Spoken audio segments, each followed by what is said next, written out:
pais, titias, professores, nós temos que contar histórias para as nossas crianças. E aí, sempre alguém se pergunta, Como assim? Como eu vou contar histórias? se acalmem, que daqui a pouco vocês vão perceber que o assunto que a gente vai falar hoje tem tudo a ver com aquilo que você está pensando em fazer. Contação de histórias. O meu nome é Aparecida Elizabeth, eu sou professora, pedagoga há mais de 18 anos e sempre fui apaixonada por contação de histórias. Esta sempre foi uma arte, porque contar histórias também é uma arte. Então, sempre foi uma das coisas preferidas na escola. Uma das coisas que eu sempre gostei de fazer mais na escola.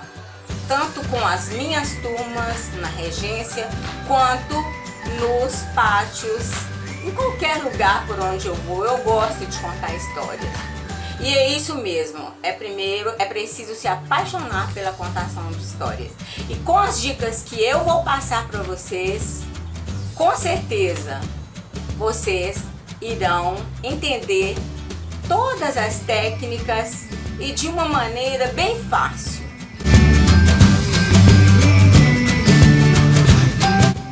Objetivos. Pra que se conta a história, professora? Pra que se conta a história, professora? Os objetivos de se contar uma história é para que as nossas crianças desenvolvam a criatividade, desenvolvam a imaginação e desenvolvam a socialização. São várias habilidades que a criança precisa adquirir durante o seu tempo escolar para que no futuro ela venha a colher os frutos de todas essas habilidades, de várias maneiras. E uma delas, que eu considero principal, é o gosto pela leitura. Sim, um dos objetivos principais da contação de histórias é fomentar o gosto da criança pela leitura. A criança que ouve a contação de histórias, ela desenvolve aquela curiosidade. Nossa, mas fulano contou a história? Mas contou tão bem. Fulano está lendo, meu coleguinho, meu colega, minha amiga, meu amigo, estão lendo histórias e eu não estou lendo ainda. E isso ajuda, gente. A criança aí, ela vai querer, ela vai se interessar pela leitura muito mais, com certeza. Bom, gente, uma coisa que eu preciso dizer para vocês é que através da concentração é que ela vai aprender, ela vai ter muito mais facilidade de adquirir os conhecimentos que ela precisa durante a vida escolar. A criança no processo de alfabetização, ela precisa de muito mais concentração. E como ela vai adquirir concentração? Através das histórias, gente. Adquirindo a concentração, ela vai aprender todos os conteúdos. É sem limites. Quando essa habilidade ela vem para a criança, ela se torna sem limites e a criança vai ter uma facilidade maior de aprender qualquer coisa. Ela vai aprender qualquer conteúdo. Nenhum dos conteúdos vai ser desafio para ela. Ô professora, mas qual é o tipo de história que eu devo contar no início, quando estou começando a alfabetização? Qual a história que eu devo contar para as minhas crianças? A criança, após os 5 anos de idade, ela já consegue se concentrar mais.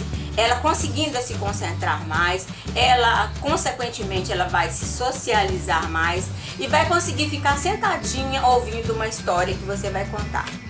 Ah, eu vou contar a história só para uma criança? Não, você pode contar a história para várias crianças, que para essa criança de 5, 6 ou mais anos, não vai fazer diferença. Ela vai se concentrar e você vai fazer o quê? Você vai contar uma história que tenha um enredo simples, mesmo que ela seja um pouquinho mais longa. Não é necessário escolher uma história muito curtinha para uma criança acima dos 6, 7 anos, 5 anos em diante, ok? As crianças também nessa fase e aliás até o final do 5º ano, as crianças precisam de muitos exemplos. Então vamos escolher uma história que tem exemplos. Oh, mas como assim, professora? O que você sugere? O que nós sugerimos? Conte as fábulas. As fábulas, elas são uma chave de ouro para a gente começar, para a gente iniciar a contação de histórias no início da alfabetização. Porque as fábulas, todas elas trazem uma lição de moral. E aquela lição de moral significa o quê? Os valores que a gente está trabalhando com a criança, para que ela caminhe de uma forma correta junto aos seus coleguinhas. Através das fábulas, a criança vai viajar na história e ao mesmo tempo ela vai adquirir aquelas habilidades, aquela conscientização do comportamento correto, aquilo que ela precisa para se comportar em sociedade. Por isso nós indicamos as fábulas. Então agora que eu já dei essas primeiras dicas, vamos aos passos. Eu gosto de dar dicas de contação de história falando o passo a passo. Primeiro passo, gente, é a escolha da história. Mas isso é evidente, né? A gente precisa escolher a história para contar. Como você já tem as minhas dicas de qual história você vai escolher, o primeiro passo vai ser, você vai escolher a história de acordo com a idade da criança, de acordo com a fase que ela se encontra na alfabetização, ok? Professora, para contar a história eu não sei ainda, eu tô aprendendo. Então o que você precisa fazer? Você precisa treinar. Mas treinar como? Como eu vou treinar uma história, para contar uma história? Eu costumo fazer, e muitas pessoas fazem, não é segredo para ninguém, que nós usamos, gente, uma coisa bem simples que todos têm em casa, o espelho. Quando você conta uma história para você mesma, ou para você mesmo, diante do espelho, você vai ver se você está agradando, se a sua história está agradando. Porque se você está agradando da própria história, com certeza aquele que estivesse assistindo, ouvindo a sua história, vendo a sua dramatização ou qualquer outro tipo de história, a criança vai se interessar muito mais. Se você conta uma história para você no espelho, a história não agradou nem a você mesmo, não vai agradar as crianças. De forma alguma vai agradar as crianças.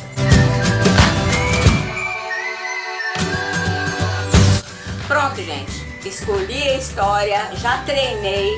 Agora eu preciso do quê? Do material para contar a minha história. Você, no momento que vai contar a história, você já precisa ter o seu material em mãos. Você já tem que estar prontinho para contar a história. A criança não vai ter paciência de ficar esperando você providenciar o material. Então você providencia o material todo antes. Deixa tudo bonitinho, tudo prontinho, numa bancada. Pronto. Eu costumo dizer, quando eu estou instruindo alguém a contar a história, quando alguém chega pra mim e fala: Professora Elizabeth, como é que eu conto a história? Eu começo direto na história? Como é que eu faço? Eu costumo sinalizar o momento da minha história. Cantar uma musiquinha antes, você pode inventar uma musiquinha. Todos nós temos habilidade, temos capacidade para isso. Você inventa uma musiquinha curtinha. Porque todas as vezes que você cantar aquela musiquinha, a criança já sabe, ela já se acomoda, ela já vai se sentando e se preparando para o momento da sua história.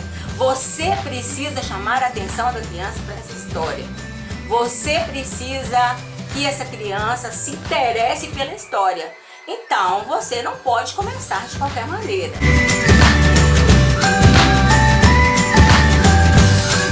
Outra coisa que muitas pessoas que contam as histórias, elas se esquecem. Gente, nós jamais podemos contar uma história para uma criança ou para qualquer pessoa sem dizer para essa pessoa o título e o autor. Eu costumo fazer um pouquinho mais. Eu costumo falar o título e perguntar para as crianças o que elas acham que vai acontecer naquela história de acordo com o título. Por quê? Vai aguçar a imaginação dessa criança, vai aguçar a curiosidade dessa criança e ela vai ficar imaginando o que é que a professora vai contar, o título. Não, mas esse título tá maravilhoso, então essa história é maravilhosa. Então o título também é uma coisa que chama muita atenção para a sua história. Sexto passo, gente, é a questão da inferência. São as perguntas, as indagações que nós temos que fazer durante a introdução e durante a contação da história. Não podemos jamais esquecer desse detalhe. É um dos motivos do sucesso da nossa história, é essa tal dessa inferência. São as interrogações que você vai fazer para suas crianças. Quando a gente pega uma história para contar, é simplesmente contar a história? Não. Nós precisamos chamar a atenção, não é isso? Então, uma das coisas que chamam a atenção da criança para a história são as suas expressões. É a sua expressão corporal, é você se movimentando. Se você está entre as crianças, no círculo ou no semicírculo, você precisa se movimentar de acordo com o enredo da história. Ok? Isso vocês não podem esquecer. E mudar a fala. Mudar a sua fala é uma das coisas que lá no momento que eu citei o espelho, você vai ter que treinar também a mudança das falas. Porque dentro das histórias tem as falas dos personagens, das personagens. Então você precisa mudar a sua fala, mudar o seu tom de voz. Treine essa mudança desses tons de voz, porque é muito importante, porque esse tom de voz é que vai fazer com que a criança perceba a mudança nos momentos do enredo da história e ela vai já até antecipar algo que ela vai precisar lá na frente, que é a questão da pontuação, que ela vai ter que aprender no segundo, terceiro ano, ela já vai ter a introdução da pontuação. Então, quando você muda a entonação de voz durante as falas, no enredo da história, você já está ajudando a criança a adquirir habilidade com a pontuação. Olha que interessante, né? Quem diria que uma simples mudança de voz vai ajudar o meu aluno, ou o meu filho, ou minha filha, qualquer pessoa a aprender a questão da pontuação. Eu já falei para vocês, mas eu faço questão de repetir. Você vai introduzir a sua história com um símbolo. Você pode criar uma mascote para a sua história, uma bonequinha que vai entrar durante a história, ou um avental. Olha, eu estou com um avental de histórias. Todas as vezes que eu coloco o meu avental, é sinal de que a história vai começar. Eu falei lá atrás, mas agora estou reforçando. Você precisa ter essa questão deste insight para a criança. A criança precisa saber, é o momento da história. Então você cria esses códigos, essa frase, ou uma bonequinha que sirva como mascote, ou o simples avental da história, ok?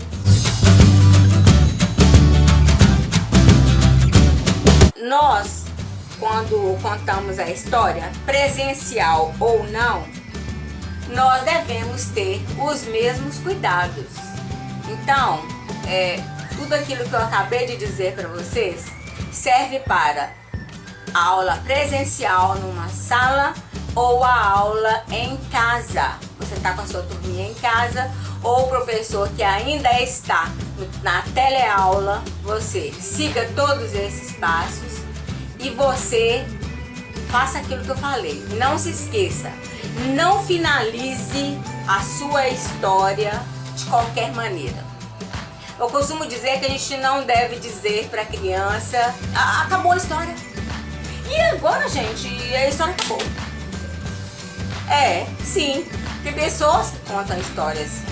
Isso às vezes causa uma certa frustração na criança. Porque ela fala, poxa, agora que eu estou começando a ficar mais interessada pela história, a história acabou. A criança precisa entender o enredo justamente para ela entender esse momento, que a história acabou. Então você crie também um código para o final da sua história. Você pode criar, como eu disse, a música, você pode criar uma frase, ou você pode buscar a sua mascotinha e ela vai dizer, seu mascote, a sua mascote vai dizer. A história chegou ao final e agora nós vamos para as atividades. Ah, professora, mas não tem atividade para fazer depois da história. Eu tô simplesmente contando a história. Ah, mas aí já é uma questão de oportunidade, de momento e do seu planejamento. Você vai ter que planejar. Ah, mas eu sou a tia, a mãe, eu não sou professora? Pra que eu vou planejar? É necessário planejar, mesmo mamãe, de tia. É preciso que você faça um trabalho bom, é preciso que você faça com carinho, é preciso que você coloque todo o seu amor naquilo que você vai fazer. Ou então, peça uma outra pessoa para fazer. Porque a história, gente, ela é muito importante para a criança. Nós não podemos esquecer disso, ok?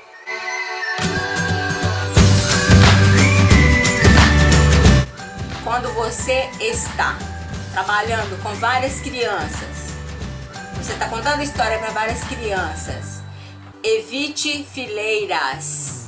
Evite fileiras. Eu não sei qual tipo de aula você vai estar trabalhando neste momento, naquele momento que você escolheu para contar a sua história, mas evite colocar as crianças em fileiras.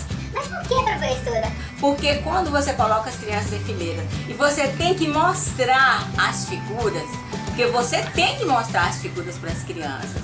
E se as crianças estão em fileiras, elas não vão conseguir. As crianças que estão lá atrás da fila, elas não vão visualizar aquilo que você está mostrando. Não vão conseguir. Por isso é tão importante essa observação que eu estou fazendo aqui para vocês. É isso aí, gente. Então, eu estou aqui. Vou voltar, vou trazer outros vídeos para vocês. Aí, se alguém me perguntar assim... Ô, professora, mas eu gostaria de contar a história... Não gostaria de contar a história com um livro? Como eu posso contar outras histórias? No próximo vídeo, eu vou trazer outras dicas para vocês. Para que vocês possam contar histórias usando outras estratégias. Existem inúmeras formas de se contar a história, não só com livros, gente. E é isso aí, gente. Eu espero que vocês tenham muito sucesso com as dicas que eu acabei de passar.